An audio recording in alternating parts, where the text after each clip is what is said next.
want him obnoxious, not like me putting a pill in him.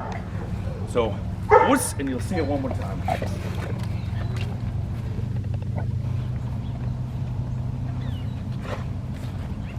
I'll break position.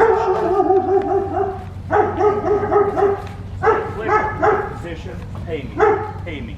Oh, a little bit obnoxious. Let's relax. I would kind of like to see that when you guys pay, that you don't, he's on a relax, so he can when you click that your dog is a little bit demanding, not just, oh good, we have it. So that's one of my markers.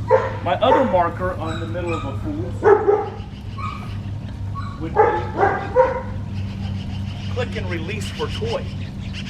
And now I'm going to use a whole different marker for that. Okay. I have the ball in my right hand.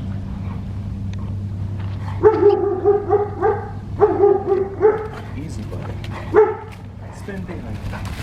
So the spin behind means he has to keep a dog. Relax. To keep a dog from forging, let's just say I give the dog the ball all the time and it crosses me. They will start signing in the direction of the reward, and pretty soon we can start tripping on them because they're always going into the direction of the reward. I have the ball behind, or here in my right hand, but there's an invisible glass barrier here. What's the only way he gets the ball? By coming around this way. That keeps his rear end in. Does that make sense? So I can do several things to warm him up, which are games. So if I asked you guys, tell me your favorite teacher growing up, I bet we all come up with the same teacher. I bet we all do. Learning was fun. There was rules in the classroom. It wasn't chaotic. There was definite lines not to be crossed. But I want him to be having fun when I'm working him. But at the same time, you must do it. You know, once you understand, of course, if you're talking to a 3 or 4-year-old and you're like, what's 3 times 3? I know, teacher, 6. You don't lambast Johnny. You say, nope. Count the rows. 3 rows of 3. Yay, cupcake. 9. With a puppy, why would I correct it? They don't know the behavior.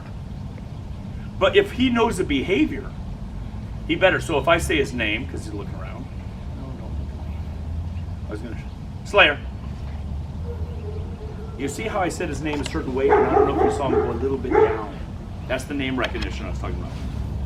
Look away again. Slayer. Okay. So I can do a little bit of a warm up here. I can tell him to bark. I was fine. Come on, bark. Boots. So now I can get him back in drive. The only way he's going to get the ball, is from when he goes behind me the other way. Spin behind. Then I can use another one. Let's relax. I have a quick question. Yeah. When you tell him to go behind, you're also signaling him with your left hand? Yeah. But if I didn't signal, I always signal because I don't want him to do it. I don't want him to offer that behavior in a trial, but I always signal, but you wouldn't have to. So if I want him to stay in behavior, I use that one that we were talking about.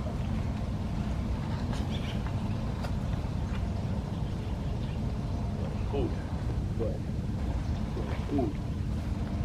Food. So I want him to know you have to stay there. You can't break behavior on that.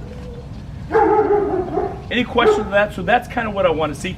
So you see how when I clicked in the middle of a foos, he was demanding. On that one, he has to wait.